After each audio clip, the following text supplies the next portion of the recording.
जय श्री राम दोस्तों। आप सबका उन्नति एस्ट्रोवाला के यूट्यूब चैनल पर बहुत बहुत हार्दिक स्वागत है। आज मैं आपके साथ D20 यानी आपका रिलीजियस रिलीजियस इंक्लिनेशन कितना है या स्पिरिचुअलिटी आपके लाइफ में आएगी या नहीं आएगी, इसको कैसे देख सकते हैं, इसके बारे में कुछ बातें अपने एक्सपीरियंस के द्वारा आपके साथ शेयर करना चाहूँगा। देखिए, वैसे तो अगर महर्षि पराशर की हम बात करें तो उन्होंने D1, D9 और D60 को बहुत ज्यादा वेटेज दिया है। इवन D60 को बहुत ही अत्यधिक पॉइंट दिए हैं एज कंपेयर टू D1 और D9। 5, 3 और 3.5 पॉइंट, अगर आप उसमें टोटल 20 पॉइंट्स की बात करेंगे तो वो एक उनके पर्सपेक्टिव को लेके ही हम आगे स्टडी कर रहे हैं। हम पर्टिकुलरली उन्हीं के जो श्लोक्स लिखे हुए हैं या उन श्लोक्स के द्वारा, ऋषि के द्वारा जो आगे अनुवाद किया गया है, उन चीजों को समझने की कोशिश कर रहे हैं। और जो भी व्यक्ति अनुवाद करता है, जिसने चाहे पास्ट में किया है चाहे आगे करेगा, वो अपने एक्सपीरियंस के अनुसार करता है। मैं यहाँ पर किसी भी बात को कह के किसी के साथ भी कोई कंट्रोवर्सी या कोई कुछ चीज को इन्वाइट नहीं कर रहा। मेरा अपना खुद का एक्सपीरियंस क्या है कि D12 चार्ट जो कि हमारे लीनियज से हमें कनेक्ट करता है, अगर आप उसको अपना प्रेजेंट बर्थ मान लें, क्योंकि लीनियज के आशीर्वाद के अनुसार आपको वो D12 मिला है। और D12 आपके बेसिकली राशि चार्ट से ही बना है। सारे चार्ट राशि चार्ट से ही बने हैं, डिविजनल चार्ट सारे के सारे राशि चार्ट से।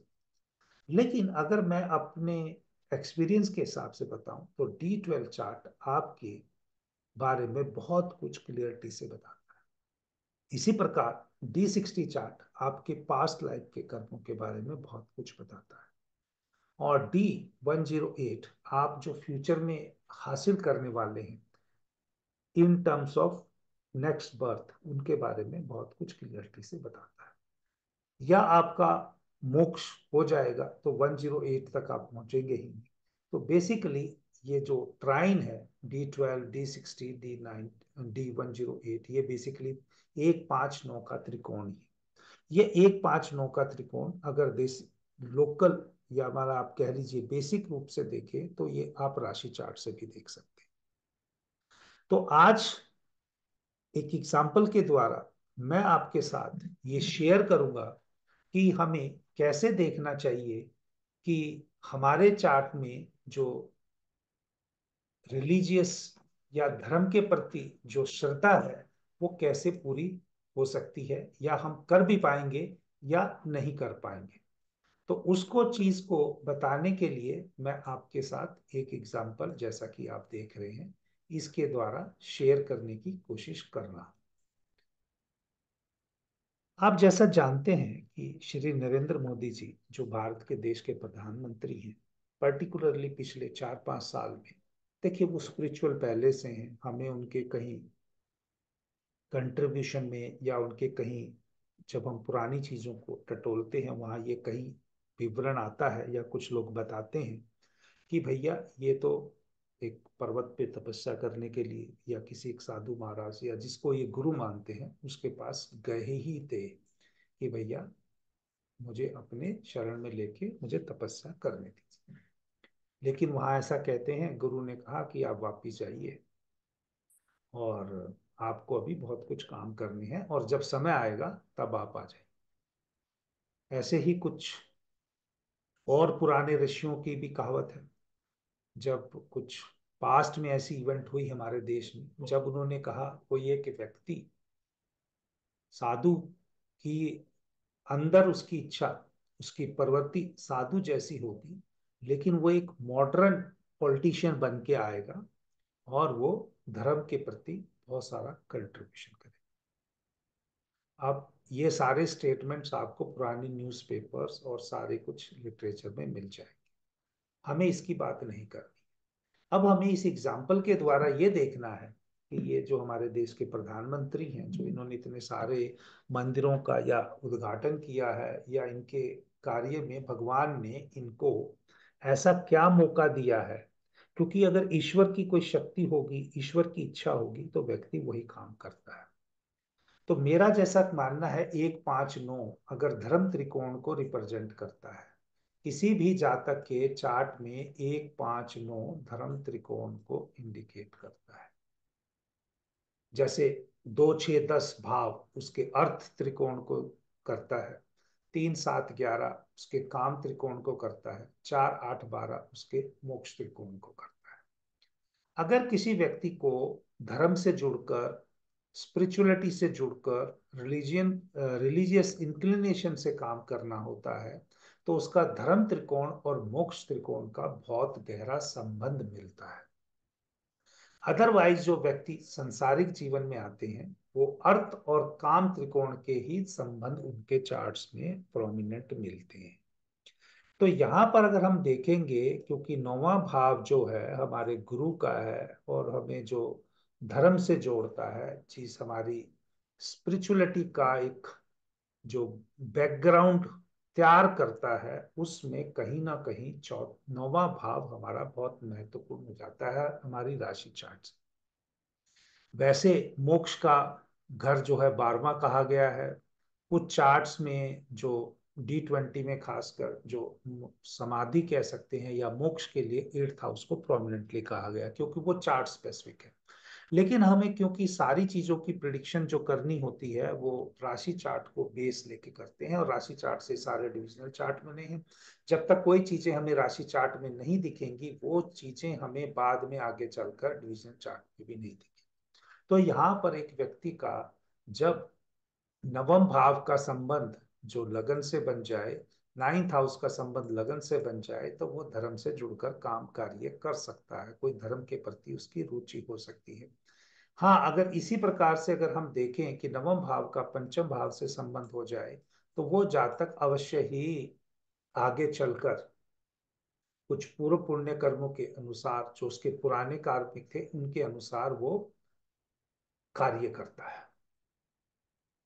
तो इस चार्ट में देखेंगे 9वें भाव का स्वामी जो है वो चंद्रमा बनता है, वो जाकर बैठ गया है सीधा लगन में, और वो भी लग्नेश के साथ। उसके बाद अगर हम देखेंगे 5वें भाव का जो स्वामी बनता है वो गुरु बनता है, गुरु वक्री है। जब मैं प्रैक्टिस करता हूँ या कोई प्रिडिक्शन देता हूँ गुरु का, बाकी जो लोग करते हैं कि नहीं करते मुझे नहीं पता, गुरु का मैं जब वक्री होता है तो पिछले भाव में लेके जाता हूँ। ये वैदिक में भी करता हूँ और भृगुनंदी नाड़ी में भी करता हूँ। एक रेशियो, एक तहत, एक सिचुएशन के तहत वो पिछले भाव के भी कार्य उसको करने, क्योंकि जैसा आप जानते हैं भृगुनंदी नाड़ी में तो गुरु नेटिव है। तो वो अगर गुरु पीछे जाएगा तो वो 3 9 एक्सेस से करेगा वो। तो 3 9 एक्शन बेसिकली 3 और 9 वो प्लिमिग्रेज या कह लीजिए, या धार्मिक यात्राएं कह लीजिए, या धर्म से जुड़कर वैसे जोड़ देगा। तो इन दोनों केसेस में यहाँ पर ये बहुत प्रोमिनेंट हो गया। दूसरी बात, जैसा मैंने कहा कि मोक्ष प्राप्त करने के लिए लगन चार्ट के हिसाब से देखना हो, तो वो 12वां भाव बहुत इंपॉर्टेंट हो जाता है, चाहे वो आइसोलेशन का हो चाहे मेडिटेशन का हो। उसका स्वामी का कर्म स्थान में बैठ जाना और शनि के साथ बैठ जाना, वो कहीं ना कहीं एक ड्यूटी दिखाता है उस चीज के बारे में भी। तो इतना ही मैं यहाँ से कोरिलेट कर कर राशि चार्ट के बारे में। परंतु अगर अब हमें डिटेल में जाना है, यही चीज का जो बहुत सूक्ष्म अध्ययन करना है, वो अध्ययन करने के लिए हमें D20 यानी स्पिरिचुअल प्रोग्रेस या रिलीजियस इंक्लिनेशन का जो चार्ट है उसको देखना पड़ेगा। अगर एक मोटे रूप से हमें बात की जाए तो D20 का जो लगन है वो डिजायर को इंडिकेट करेगा, और उसका जो लॉर्ड बनेगा वो उस इच्छा को पूर्ति करने में उस जातक की हेल्प करेगा। तो इसका कहने का मतलब हुआ D20 में जो लगन है वो या लग्नेश है, वो आपकी रिलीजियस इंक्लिनेशन या स्पिरिचुअल प्रोग्रेस को कितनी सफलता करेंगी, वो वहां पर एक मजबूती के साथ, नेम फेम के साथ, या एक सक्सेस के साथ कैसे जोड़ सकता है, वो उस चीज को इंडिकेट करेगा। दूसरा भाव जैसे है, हम अगर बात करें D20 की, ये हमने लगन की बात की, और यहाँ पर डी सेकंड हाउस की बात करें तो ये आपके संस्कारों को दिखा सकता है। तीसरा आपका जो भाव की बात करें वो आपके स्पिरिचुअल ट्रिप्स को दिखा सकता है, या पिलग्रिमेज जो बोलते हैं उसको दिखा सकता है। चौथा जो भाव है वो आपका एथिकल पाथ या करेक्टर उसको दिखा सकता है, या आपके धर्म के प्रति, जो सोसाइटी के प्रति आपके जो एक्शंस हैं उनको दिखा सकता है। जैसे ग्रुप में बैठकर कीर्तन करना है, या मेडिटेशन करना है, या गांव, क्योंकि ये फोर्थ हाउस जो है, अगर आप देखोगे हाउस ऑफ मासिस भी है, तो ये फोर्थ हाउस का भी धर्म के साथ कोई संबंध होगा तो बताएगा, लगन के साथ संबंध होगा तो उससे सफलता भी दिखाएगा। इनके चार्ट में आप देखेंगे, अभी मैं पहले भाव कंप्लीट कर लूं फिर उसके बाद बताता हूं। इसी प्रकार पंचम भाव है जो वो मंत्र करने की, या आप मंत्र सिद्धि के लिए जो आप डिवोशन करने की बात होगा, या जो इमोशंस को प्रेयर में लगाने के लिए उसको दिखाएगा। छठा भाव जो है D20 का, आपके जो इस रास्ते में चलते हुए, जो प्रार्थना करते हुए जो कॉन्फ्लिक्ट आएंगे, या कोई ऑब्स्टेकल्स आएंगी किसी भी रूप से, या आपको जो पेन या प्रॉब्लम सहनी पड़ेंगी उनको दर्शाता है।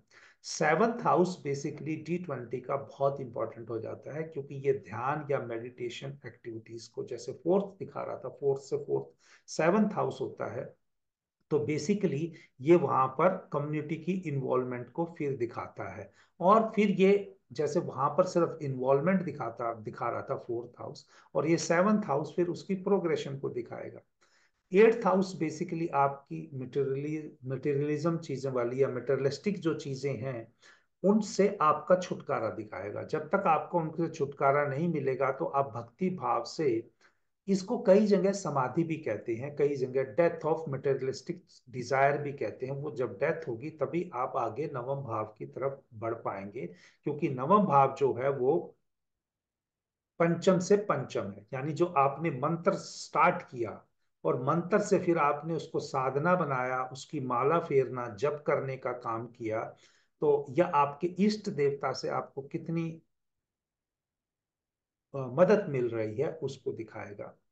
टेंथ हाउस जो है आपकी पेशेंस को दिखाएगा, जो प्रार्थना करते टाइम, जो वर्शिप करते टाइम आपकी जो स्ट्रेंथ है, डिटर्मिनेशन है वो, या आप कर्मा कितनी मजबूती के साथ करेंगे, या आप कह सकते हो जो आपको पावर, जो नौवें भाव में मंत्र साधना के द्वारा जो पावर हासिल हुई उसको यूज करते हुए उसको अपने पॉजिटिव कर्म में कितना यूज करोगे। जैसे कुछ लोग हैं जिनके पास मंत्र साधना करके बहुत अच्छा सिद्धि हासिल हो जाती है, फिर वो क्या उस सिद्धि के द्वारा दूसरों का जन कल्याण में काम करेंगे, तो वो टेंथ हाउस आपको दिखाएगा। इसी प्रकार से 11वां भाव से, वैसे तो वो डिजायर का है, आप कह सकते हो ये एक ट्रैप भी है, आप ये भी कह सकते हो कि व्यक्ति मंत्र साधना और वो कर्म करते करते जब किसी गलत काम में पड़ जाता है और उसको अपने बेनिफिट के लिए देखता है, या अपने शारीरिक सुख में पड़ के, जैसे आपने देखा होगा कुछ गुरुओं, कुछ बाबाओं के कुछ ऐसे रिलेशन हो जाते हैं, वो धर्म का रास्ता जब भूल जाते हैं तो वहां पर 11वें हाउस में कुछ ना कुछ ऐसे प्लेनेट होंगे, तो ये उनको ट्रैप कर लेता है अपनी इच्छाओं को पूर्ति करने के लिए। उनको लगता है कि अब मेरे पास शक्ति आ गई तो मैं अपने आप को उन चीजों को हासिल कर सकता हूं, तो वो उस ट्रैप में फंस जाता है, वो अपनी डिजायर्स को फुलफिलमेंट करने में लग जाता है। इसी प्रकार से जो ट्वेल्थ हाउस है वो आपका फाइनल मोक्ष है, जहां पर आप आश्रम में हैं। आप कह सकते हैं नौवां भाव अगर आपके गुरु का है तो गुरु का घर उसका आश्रम का ही होगा, तो आश्रम में रह के कितनी आप तपस्या कर सकते हो, किस तरह से आप उस गुरु के आश्रम में सो पाते हो, वो नींद कैसी आती है, ये ट्वेल्थ हाउस आपको दिखाएगा।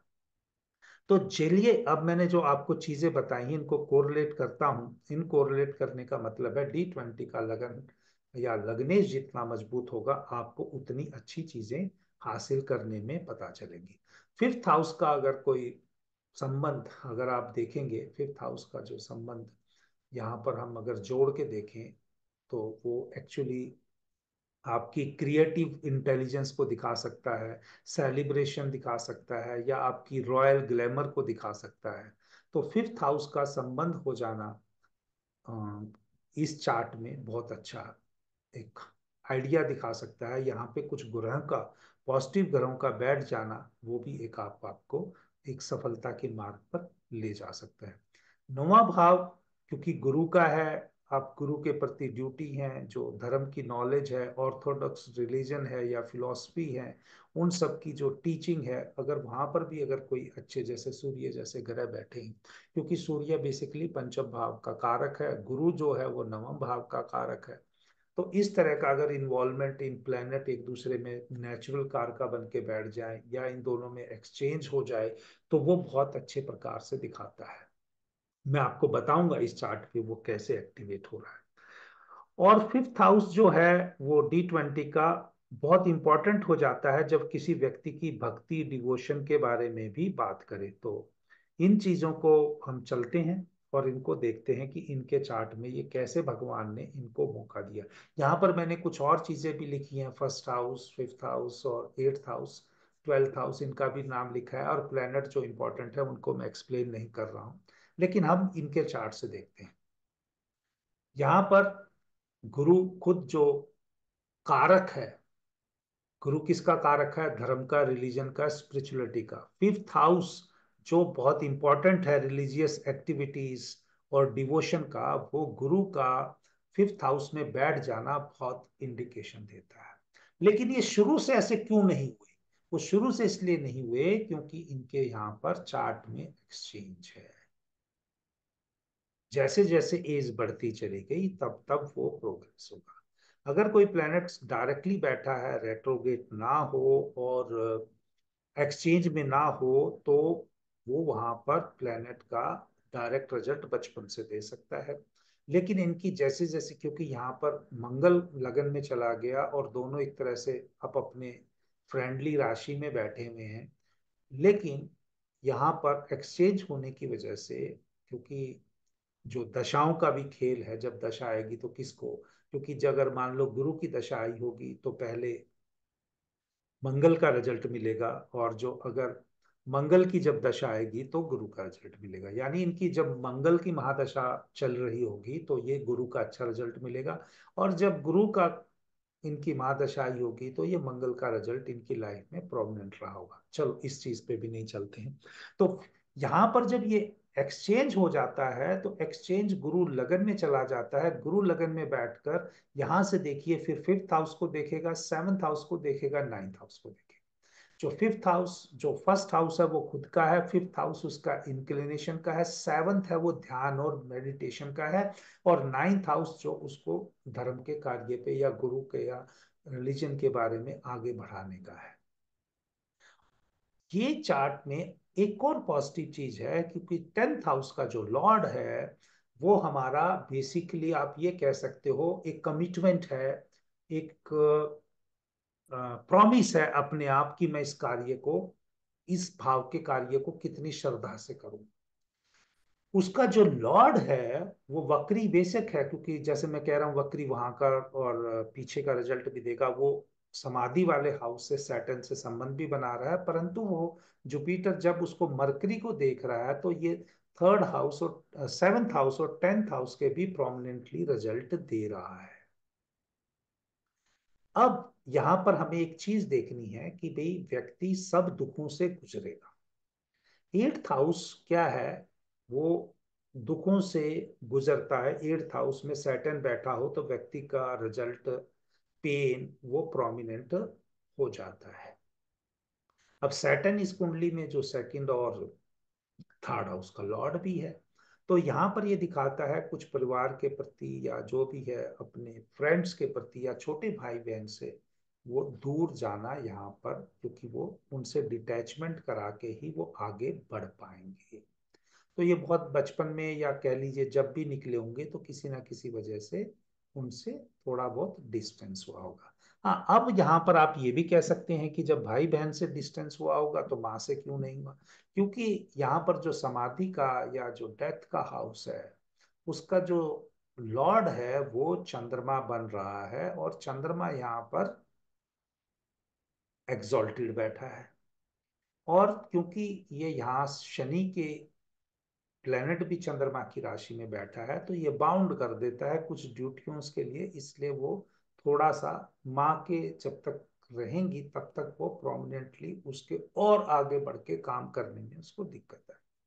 या जब माँ नहीं रहेगी तो वो उसके जो कार्य हैं वो ऑटोमेटिकली समाधि वाले, या उसकी जो इंक्लिनेशन है मतलब एक स्पेशल मेटरलिस्टिक इन्वॉल्वमेंट को छोड़ देने की, वो उभर के आने शुरू हो जाएगी।